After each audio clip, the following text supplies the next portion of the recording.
Morning, and here we are again. Another hotel room. Yeah, I'm in Greece this week, for the week, back by the weekend. Just a little bit of travelling again. So another hotel room for the video. So the end of week 17, start of week 18. A good week last week, albeit I pretty much moved everything indoors now due to heat and humidity. So the treadmill is taking a serious hammering, or it certainly has this week, that's for sure. So I also, my time on feet walking isn't just walking anymore. I've now moved to doing race simulation. So I've got the pacing strategy I want to use for the Ultra X. My 2 time on feet sessions, basically the uphill sections for the various parts of the race, which I know I will end up walking or power hiking. So my 2 walking sessions, one on the Monday, one on the Friday this week, were basically start the CP1 and then CP2, 1 to CP2. So anyway, so Monday, yeah, we did a 5K all uphill. And I think it starts at the start line, goes straight into a 3% incline, anything up to I think it was 15% or 18%. Anyway, I did the 5K on the treadmill. It's based on my exact pacing, so I wasn't going faster or slower. It was just whatever it says in my pacing. So just over an hour and 4 minutes of that 5K. That was nice. Tuesday then I did an 8K hill repeat. Again, I'm following the runner app still for this. I know the runner app is not, I've been umming and ahhing over the runner app, whether to renew my subscription or not, and I think I am actually going to renew my subscription. Even though it's a road-based app and it has a lot to be desired when it comes to trail running, I am going to continue with it because it gives me a base to work from and then change to suit my own needs.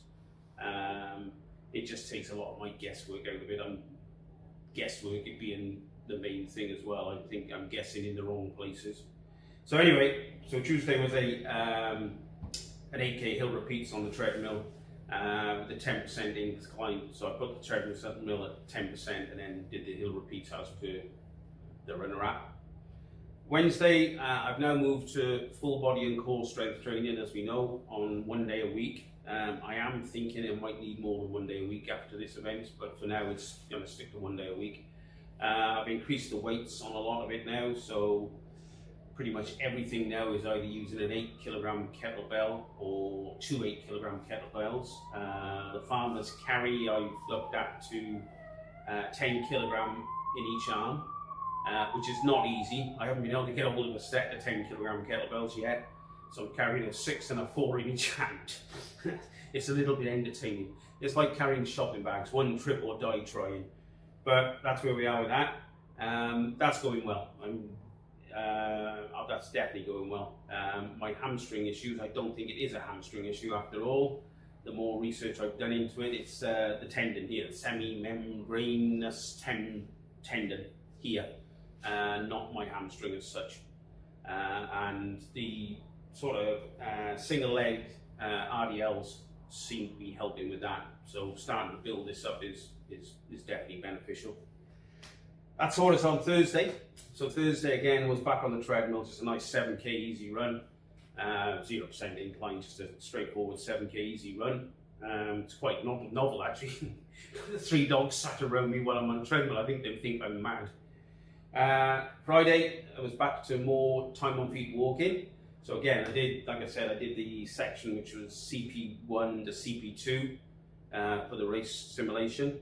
That was 5K as well, and just over about an hour. The advantage, of course, this time on feet now is unlike walking around Khalifa City, I can get elevation gain. So if you look at Monday, I think I had elevation gain of 320 meters, and then Friday 560 meters. So my elevation gain is benefiting hugely as well now. Saturday I had 38K in my training plan. However, I had every intention of doing it, but I was going to do it in 2 stints because I had to take the dogs to the kennels. I'm coming away on Sunday. So I did the first section, which was start line to, again, it was race simulation. So I did start line to CP1, it was 20K, 3 hours 34 minutes. Yes, I could have probably done 20k a lot faster, but I was sticking to the pacing plan for the race, which was fine. That's based on a 9-hour finish time as well, so which I'm good with that. I don't want to push my luck. My intention was to get back on it then in the afternoon and do another 18k, but unfortunately time ran out on me. By the time I took the dogs to the kennels and a few other bits and pieces I needed to do, Starbucks included, I basically ran out of time, so I didn't actually do any more. And then yesterday, there was supposed to be a back-to-back 6k run, but as I was flying up here from Abu Dhabi, I didn't do anything yesterday. So the numbers on the doors then for last week were pretty good. I was happy with them anyway. So I 10k walking, about just over 2 hours, 880 meters of elevation gain. That's the big one for me now, is the elevation gain. Running, it was 35k, just under 5.5 hours, and 1,000 meters of elevation gain. I didn't do any cycling this week. So my totals for this week just gone were 45k, 7.5 hours, and 1,900 meters of elevation gain. That then has given me a total time on feet of 781k, just over 91 hours, and 9,216 meters of elevation gain, which I believe has surpassed the height of Everest now. That's a bonus, isn't it? So moving into week 18. So my plan for week 18, based on this tendon issue, I've been reading up, I'm going to start adding in some body weight plyometrics, eccentric plyometrics. So on a Monday now, so today basically, I'm going to go out and do a 6k time on feet walk. It's a park just across the way here, and it's not flat here in Athens, so I will have a bit of some hills in it. There's a 2-3k loop around this park, so I'll go around that a couple of times. Tomorrow, 11k tempo run. Again, I'm going to go to this park and just do laps around the thing. I think it's a 3k warm up, and then 3 2k loops, and then a 2k cool down. So that park is ideal for it. The advantage of going across and walking day to day is I can then obviously work out the loops. Wednesday, there is a gym in the hotel, a decent gym, so I will go and do the full body and core strength training.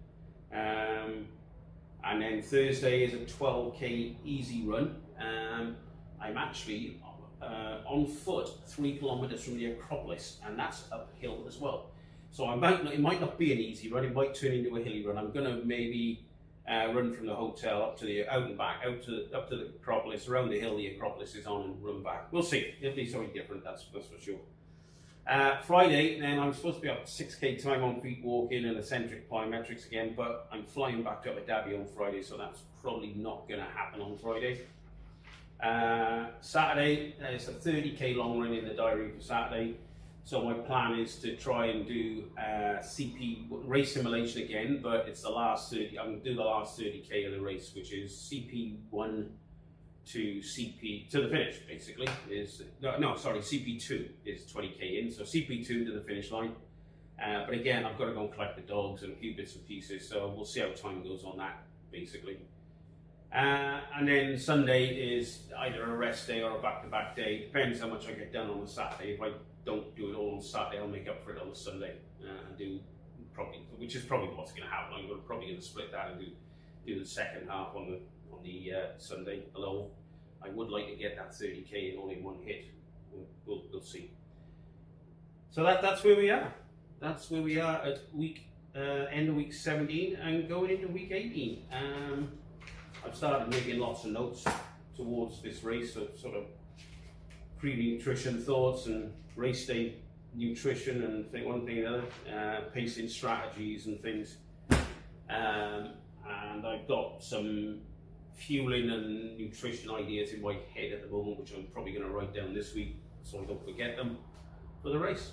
But that's where we are. Really pleased, getting closer, obviously, and I've got my confidence back, which I'd lost a couple of weeks ago. Right, better do some work now. See you next week.